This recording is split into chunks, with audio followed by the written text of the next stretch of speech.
Good day to all our viewers here around Anne Arundel County and the state. My name is Joseph Olmo. I'm here live with Scott MacMullan. Hi, Scott. How you doing, Joe? Thanks for having me on. Yeah, more than welcome. Scott is running for Anne Arundel County Council District 6. For those who are viewing who don't know where District 6 is, can you tell us a little bit about where it is, what it covers for Anne Arundel County? Sure. It covers the city of Annapolis. It covers the Annapolis Neck Peninsula, Shored Forest community, as well as parts of Crownsville, up towards the Crownsville Hospital Center, Harold Harbor Road, and then Defense Highway. Those are nothing over into Severn, nothing over the Severn River Bridge, and nothing over into Edgewater. So that's the boundaries. It's pretty much the Annapolis Neck Peninsula. Absolutely, Scott. So tell us a little bit about yourself, what you do right now, where you graduated. Sure. I mean, tell us just a little bit about who Scott MacMullan is. Who's Scott MacMullan? So I always say I was born in the old Annapolis Hospital, which is 50 yards from where we are now, and now I work right here, 50 yards from it. And I always say I haven't really gotten very far in life, like literally. So I'm currently an attorney. I do small business, traffic, misdemeanor, and wills and estates work. Went to Villanova, go Wildcats. We just won the national championship in basketball. Yeah. That's pretty exciting. Went to law school at Widener Law and got a concentration in environmental law. And that was it's always been my passion. I grew up sailing on the Severn River, grew up playing basketball at Pitmore Rec Center. And I've seen what's the issue. Point guard? No, I was small forward. I had a good shot. Okay. But yeah, I played basketball at Pitmore Rec Center. Or it wasn't Pitmore Rec Center then. It was just Truxton Park. And I kind of grew up around here. Then in law school, I did a law review article on the Chesapeake Bay and climate change. And I quote this young riverkeeper. His name was Chris Trumbauer in the law review article. And of course, this was a year or two before Chris became a councilman. And I've kind of followed his career since then, and kind of really want to build on his legacy when I'm on the council. Absolutely. So you're running a very competitive campaign. What are the challenges that you see in running your campaign? I mean, it's difficult. What do you have to say? Sure. The challenges. We've been campaigning for a year now, and we started off. I think in May. I was supposed to have a kickoff event in May, and it was going to be at Pitmore Rec Center, and it actually had to be canceled because there was a traffic jam. How ironic is that? One of the reasons I'm running is growth and development, and my first kickoff event had to be canceled because there's so much traffic. And we did it a month later, but there's so much traffic in Annapolis. We had to so that right there, it was just the challenge of actually just being able to kick off was challenging. And then since January, there's been all these state delegate and state senate campaigns have gotten in the race. So it's sort of, you really understand that county council is the low ticket. So it's interesting because I was involved heavily with Gavin Buckley's campaign and the city elections. Really involved, and I'm proud to be on his transition team. But seeing that, the city of Annapolis, the city elections is it's just the city. My district is actually the city, and it's at least twice larger communities. It's a much larger communities that you're dealing with, and just being able to reach out to them is been fun, but it's definitely a lot of work for sure. Absolutely, definitely. So there's a lot of candidates running for District 6. What separates you from the other candidates? Sure. Why are you different, and what are you going to bring to Annapolis? Sure. Well, I think I think when I'm out there, I try to build bridges with people, not walls. I think I have good experience when it comes to, I've been on the Annapolis Human Relations Commission. I have good experience when it comes to government work. I think I've been involved and I've engaged with the community. I think being on Gavin Buckley's transition team, because this district is so important because you have the city of Annapolis within it. Not other county districts have that. So it's so important to be able to work with the city officials. And that's something I spent a lot of time with, engaging with those people. So I think that's going to really help me out. I think my background in advocacy and the environment's going to help me out. I'm the only candidate that's taken an unambiguous stance against the proposed Bayhawks Stadium up in Crownsville. Taking a strong stance against that. I think it's the scope of the project's way too big, and I've actually spent the time to go out to the community and talk to people. And so I'm not for that. So I think all those things are gonna help out. Absolutely. So again, you're covering the city of Annapolis, the greater Annapolis area, the community of Annapolis, really. What are the biggest issues in Annapolis that you see right now that are affecting the residents of Annapolis and really all of Anne Arundel County? Sure. Well, the big issue coming up for the county is the general development plan. The general development plan, comprehensive plan, whatever you want to call it, is to be done by 2019. So it's a big election issue, and it's basically how is our county going to grow? How is it going to grow? And the problem I've had with it in the past is you have this plan, but it's not followed. Yeah. You have these developments that just kind of sits up on the shelf, and we don't really follow it. So I think one of the things I'm calling for, if one of your questions is how do we address this, is I'm calling for more oversight when it comes to that. Potentially having a compliance officer in the planning and zoning office, having an audit system where each development actually is checked and goes, there's like almost a blue note or an audit that goes to the county council for each development. And the question is, does it follow the general development plan, this proposal? And if it doesn't, and the county council people are still voting for it, I think the activist groups need to call them out that, hey, you're not following what you're supposed to be doing, So I think that's really important too. As far as the stormwater restoration projects, I think I want to continue to advocate for them. Chris Trumbauer, who's in there now, has done a great job of stopping two.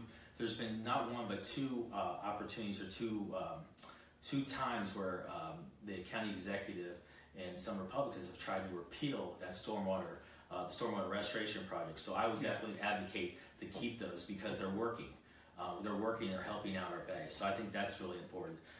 When it comes to environmental fines or environmental violations, one of the things I'm running on is when I looked at a recent report in 2014 and 2015, only 5 to 10% of all environmental violations in the county were actually enforced. That's a really low number. And then the enforcement money wasn't going back to the environment, it was going to a general fund. So you want to get it back to 100% enforcement? I want to go as close as feasible for sure. Right. That's an abysmal number. And I want the money to actually go back to the environments, because so it doesn't really make sense. The system's really screwed up right now. So I think we need to work on that. Education, I want to fight to fully fund our schools.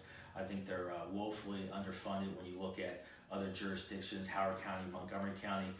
Listen, teachers, and I've talked to so many different teachers. Teachers don't teach to become multimillionaires. Right. But they teach, it used to be the teaching profession, you could rely on a steady, reliable, consistent pay increase every year. Right. And that's not the case. And I'm also advocating that the Annapolis teachers get back what was called their challenge bonuses. The Annapolis high school teachers, there's a special challenge for that school, and I would advocate that those teachers get a special bonus, which is what they used to have, because in that school in particular, there's a lot of challenges for the teachers, and there's not a heavy retention. What about the security in our schools? Obviously we have the pay of our teachers, which is extremely important, but parents are having trouble sending their kids to school, knowing that they're going to come back safe.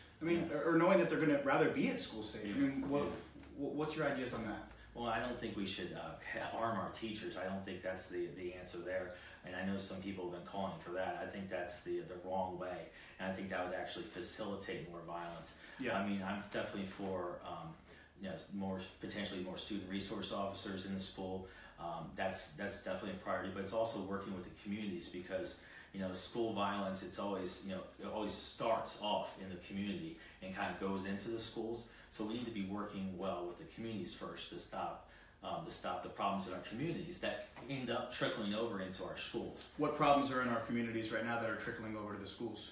Sure. I think it was, this must have been 4 or 5 months ago, but I know a teacher at Annapolis High had to, he found a gun that came into the school, and that gun, I believe, came from, a problem. There's some sort of, a gang or something like that, and came over into our schools. So we need to make sure our schools are safe. One of the issues I have when you look at our communities and you look at our county police is we're understaffed and underfunded when it comes to our Anne Arundel County Police. I think that's an issue for two reasons. Is they're being double staffed. I wouldn't want, and I'm an attorney, so I see this in my clients all the time. Right. I wouldn't want a surgeon doing the surgery on me after not sleeping for 2 nights. I don't want a police officer pulling me over after he hasn't slept for 2 nights. That's a dangerous situation. Right, absolutely. And so I think we need many, I don't want to militarize our police force, but I want to normalize our police force. Right. I think that comes in with funding. How do we get more people to work for the Anne Arundel County Police? Well, it's a tough time to be a police officer now. There's a lot of tension, but and some of it's rightfully so, rightful, and some of it's not. Some of it, so there's a lot of tension now. I think that one of the things is we need to prioritize funding. If you make it more attractive to be a police officer, that's a good thing. If you make it affordable to live in Anne Arundel County, and we need to, one of the things I have is there's no affordable housing. And I think it was 2003, or I forget the exact date, but the county council pretty much did away with a lot of the affordable housing policies in our county. Right. And that's really concerning because all these teachers, all these public employees don't have a place to live. So, I don't own a home. I have to rent here, and I love being in Annapolis. I'm from here, but it's really expensive to live here. So we need So we need to make sure these police officers are trained well, and they're also have a normal amount of people, and I think that will help out the school situation. It kind of all builds on each other, those situations. So. Yeah, absolutely. Yeah. So, biggest question here, if you get elected, people who are watching, his constituents, how are you going to stay in contact with your constituents? Because, it's a tough job. You're representing a lot of people. Yeah. And, problems in the community are always changing. Yeah. Okay, they're ever evolving. Yeah. How are you going to make sure that you're aware of those problems, you're aware of things that people are facing, your constituents are facing, and how are you going to stay in contact with them? Yeah. Well, I think you need to do it, the sort of the modern way, but you need to also do it the old school way. The old school way we'll start off with is just getting out there and knocking on the doors and pressing the flesh, and not doing it necessarily to campaign, but also just to listen and learn from your constituents. And that's something I've been doing, whether it's, I've knocked on over 30,000 doors, and just going to these different events, not the, maybe all these political events, but just sort of regular Joe Schmo events, and meeting with regular people, right, and seeing what they, what their concerns are, and acting on them. But then there's also sort of the modern way, is getting out there through an email list, or getting out there through Facebook, or I have a local podcast called the Annapolis Podcast, engaging with the community through that. So just getting out with the community in more modern ways. Right. It's weird. I'm not considered a millennial, but I'm kind of right on the edge. So I think that's a good thing. I'm 37 years old, so I'm not a millennial, but I'm not necessarily, from another generation. So I think I think that can be a good thing. You're bringing a new generation, a new wave of people who are going to make, yeah, absolutely, everlasting change here in the county. Sure. Well, Scott, to everybody who's watching, to everybody who will watch, how can people get involved with your campaign? How can people donate to your campaign? How can people get in contact with you through the campaign right now? Sure. Well, thank you so much. It's electscottmac.com, elect, and it's Scott, SCOTTMAC.com. Just go to that website. We have everything there. I really just want to take a long-term approach in everything I do. I think too many times in this county, we've kind of taken like a Band-Aid approach. I really think that has favored a few people and disfavored most people. So we're really looking to kind of bring back the middle class and bring back the people here in Anne Arundel County. So reach out to me at electscottmac.com, and I appreciate your support. Scott, you're a great guy. Thank you so much for accepting our interview. Thank you. My name is Joseph Omo. Again, this is Scott MacMullan. He's running for Anne Arundel County Council, District 6. If you want to follow all of our other candidate interviews, you're going to go on to facebook.com/thearundelpatriot or thearundelpatriot.org. Make sure you give us a like and you follow us. Reporting live here in Annapolis with Scott MacMullan, Joseph Omo, the Arundel Patriot.